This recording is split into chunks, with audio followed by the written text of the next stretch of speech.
Hello बच्चों, कैसे हैं आप सभी। उम्मीद करती हूँ आप सभी बहुत अच्छे से होंगे। आज की कक्षा की शुरुआत करते हैं। पाठ है हमारा भाषा और व्याकरण।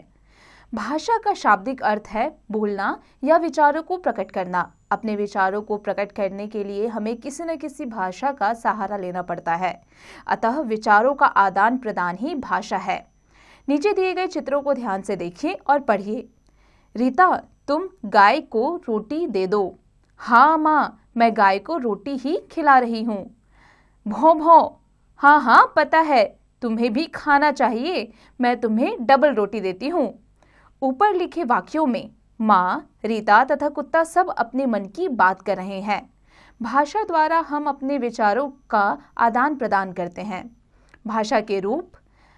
मनुष्य अपने मन की बात को 3 प्रकार से प्रकट करते हैं: लिखकर, बोलकर तथा संकेत द्वारा। इस प्रकार भाषा के 3 रूप होते हैं: लिखित, मौखिक और सांकेतिक। सबसे पहले बात लिखित भाषा की।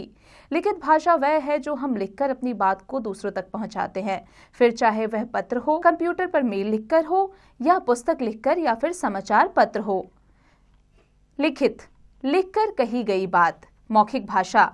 मौखिक भाषा वह है जो हम अपनी भावनाओं को बोलकर कहते हैं, जैसे पिताजी, मेरी कॉपी खत्म हो गई, ला देना। हाँ बेटा, मैं आज शाम को ले आऊंगा। कल तुम्हारा जन्मदिन है, अपने मित्रों को पार्टी के लिए बुला लेना। पशु पक्षी भी अपनी भाषा बोलकर दूसरों को समझाते हैं। मौखिक, बोलकर कही गई बात। सांकेतिक भाषा। कुछ ऐसे भी लोग हैं जो बोल नहीं सकते, वे संकेत के द्वारा अपनी भाषा को दूसरों को समझाते हैं। भारतीय संविधान की 8वीं अनुसूची में 22 भाषाएं सम्मिलित हैं। स्वतंत्रता प्राप्ति के पश्चात 14 सितंबर को हिंदी को राजभाषा के रूप में मान्यता प्राप्त हुई। यही कारण है कि प्रतिवर्ष भारत में 14 सितंबर को हिंदी दिवस मनाया जाता है। चित्र देखकर भाषा के सही रूप पर सही का निशान लगाइए। बच्चों, इसका अभ्यास आप स्वयं कीजिएगा।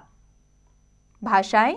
संसार बहुत बड़ा है, इनमें अनेक देश हैं। हर देश की अपनी अलग अलग भाषा होती है। जैसे यूरोप में अंग्रेजी के साथ साथ जर्मन व फ्रेंच भाषा बोली जाती है, वैसे ही हमारा देश भारतवर्ष भी विभिन्न राज्यों से बना देश है। भारतवर्ष भी विभिन्न राज्यों से बना देश है। यहाँ प्रत्येक प्रांत या राज्य में अलग अलग भाषा बोली जाती है। राज्य पंजाब, इसकी भाषा है पंजाबी। गुजरात की भाषा गुजराती। बंगाल की भाषा है बांग्ला। कश्मीर की भाषा है कश्मीरी। राजस्थान की भाषा राजस्थानी। उड़ीसा की भाषा उड़िया। महाराष्ट्र की मराठी। बच्चों, इसी प्रकार से असम की जो भाषा है वह असमिया है। बिहार की है बिहारी। तमिलनाडु की तमिल। आंध्र प्रदेश की तेलुगु। कर्नाटक की कन्नड़। केरल की मलयालम और गोवा की मराठी। बच्चों, अब आ जाते हैं व्याकरण पर। व्याकरण वह शास्त्र है जो हमें भाषा को शुद्ध रूप से बोलने, लिखने और पढ़ने का बोध कराता है। व्याकरण भाषा को नियमों में बांधता है और शब्द और वाक्य के शुद्ध अशुद्ध होने का बोध कराता है तुम पुस्तक दे दो अपनी, तुम अपनी पुस्तक दे दो।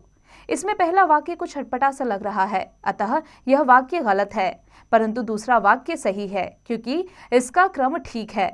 अतः व्याकरण के द्वारा हम शुद्ध बोलना, शुद्ध लिखना व शुद्ध पढ़ना सीख सकते हैं। व्याकरण में सबसे पहले लिपि अर्थात भाषा को लिखने का माध्यम आता है। लिपि। भाषा को लिखने के लिए जिन ध्वनि चिन्हों का प्रयोग किया जाता है वे लिपि कहलाते हैं।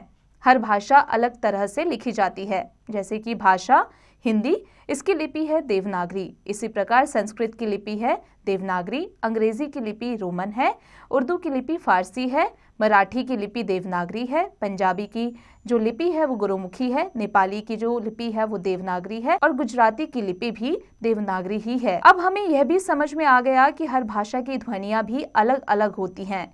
पूरे संसार में जितनी भाषाएं बोली व लिखी जाती हैं उस लिखित भाषा को लिपि कहते हैं।